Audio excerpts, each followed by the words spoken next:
अचानक कोणीतरी तुम्हाला काहीतरी वाईट बोललं आणि नंतर एक छोटासा डायलॉग मारला. "अरे, मी फक्त माझं प्रामाणिक मत देत होतं." कधी झालंय का हो तुमच्याबरोबर पण असं? आता खरे सांगा, त्या क्षणी तुम्हाला काय वाटलं होतं? रिस्पेक्ट लूज झाल्यासारखं आणि खूप कसं तरी हर्ट झाल्यासारखं, बरोबर ना?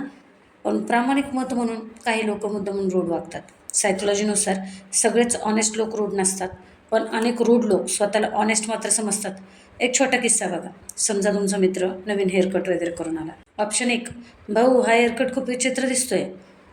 आणि दुसरं ऑप्शन, भाऊ ही स्टाईल बहुतेक तुला सूट होत नाहीये, दुसरा ट्राय करायचा का?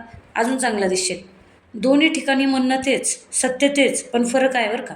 शब्दांमधला फरक नाही म्हणत मी, माइंडसेटमधला फरक म्हणते. प्रामाणिक म्हणजे खरं बोलणं हे जरी असलं तरी त्यासोबत इमोशनल इंटेलिजन्स लागतो. म्हणजे हे खरं बोलायचं कसं हे कळणं. कारण शब्दांना एक वजन असतं.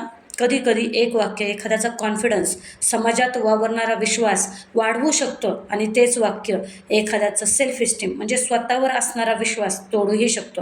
म्हणून एक छोटासा रूल, काहीतरी प्रामाणिक मत देण्याच्या वेळेस 3 गोष्टी लक्षात ठेवा. म्हणजे हे ट्रू आहे का? खरं आहे का? हे गरजेचं आहे का? आणि तिसरं, दुसऱ्याला त्रास होईल असं तर याच्यात काही नाही ना?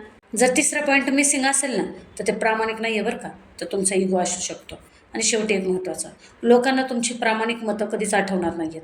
पण तुमच्या शब्दांनी त्यांना कसं वाटलं होतं ते नक्की त्यांना आठवेल. ते कायम लक्षातही राहील. म्हणून लक्षात ठेवा, प्रामाणिकपणाने लोकं तुटली नाही पाहिजेत. लोकं स्वतः उभी राहिली पाहिजेत. Honesty should not break people, honesty should build people.